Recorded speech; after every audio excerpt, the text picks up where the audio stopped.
প্রতিদিনই প্রচারে বেরোচ্ছেন বরানগর বিধানসভার উপনির্বাচনে বিজেপি প্রার্থী সজল ঘোষ। আর প্রচারে বেরিয়ে তিনি প্রত্যেকদিনই তর্কে জড়াচ্ছেন।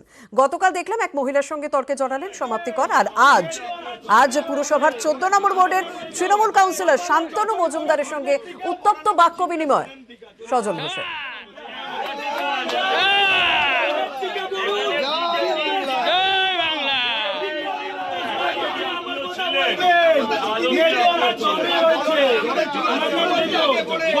যতই বড় ধর্মের টিকা বরানগর জিতবে সায়ন টিকা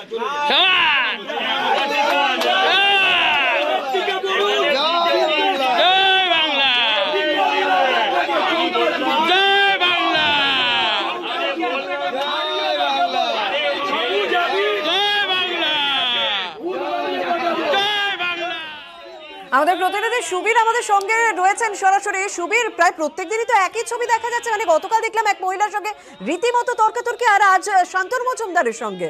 ঠিক কি বিষয় নিয়ে হলো আজকে এরকম পরিস্থিতি তৈরি? দেখো, গতকাল বরানগর পৌরসভার 1 নম্বর ওয়ার্ডে এক তৃণমূল মহিলা কর্মীর সঙ্গে তর্কাতর্কিতে জড়িয়ে পড়েন সজল ঘোষ, বিজেপি প্রার্থী। এবং তিনি গতকাল যেটা করেছিলেন, তিনি ভোট চাইতে গিয়েছিলেন এবং তাকে বলেছেন যে আমরা আপনাকে কেন ভোট দেব, আমাদের মমতা বন্দ্যোপাধ্যায় আমাদের প্রকল্পর সুবিধা আমরা পাচ্ছি, সেই কারণে আমরা মমতা বন্দ্যোপাধ্যায়কে ভোট দেব।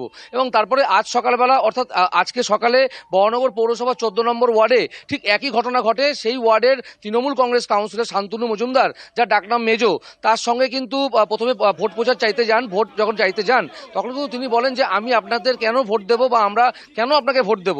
সেই নিয়েই কিন্তু সজল ঘোষের সঙ্গে একদম বচসায় জড়িয়ে পড়েন তৃণমূল কংগ্রেস কাউন্সিলর এবং এলাকার দলীয় কর্মী সমর্থকরা তৃণমূলের। এবং যে তৃণমূল কাউন্সিলর রয়েছেন শান্তনু মজুমদার, তিনি কিন্তু প্রকাশ্যে কিন্তু তার সাথে উত্তপ্ত বাক্য বিনিময়ে জড়িয়ে পড়েন এবং সজল ঘোষও কিন্তু তার সাথে সেই একইভাবে বাক্য বিনিময়ে জড়িয়ে পড়েন। এবং এই ঘটনায় কিন্তু স্বভাবতই সজল ঘোষকে কটাক্ষ করে সজল ঘোষ ইচ্ছাকৃতভাবে এই জিনিসগুলো এলাকাতে করছেন, এমনটা কিন্তু অভিযোগ করেছেন বিধানসভার মুখ্য সচেতক তথা পানিহাটির বিধায়ক নির্মল ঘোষ।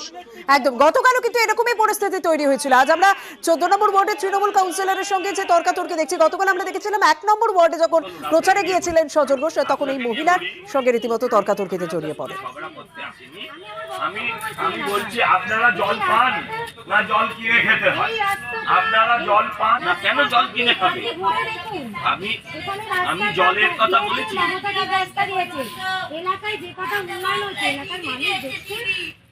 হ্যাঁ, দেখছে, ভোটে দেখিয়ে দেবে। এত উন্নয়ন হয়েছে যে একটা রাজনৈতিক প্রার্থী পাননি আপনারা। একটা রাজনৈতিক প্রার্থী পেলেও বুঝতাম এত উন্নয়ন হয়েছে। আপনি রাস্তা হয়েছে, আমি তো বলিনি রাস্তা হয়নি, কিন্তু আমার প্রশ্ন হচ্ছে যে বাড়িতে আজকে জল কিনে খেতে হয়। কন্যাশ্রী দিয়েছেন, চাকরি দিয়েছেন দিদি, দিয়েছি এক্ষুনি দেখাচ্ছি। এক সেকেন্ড দাঁড়ান, দিদি দাঁড়ান না, এখনো বাড়িতে জল নেই।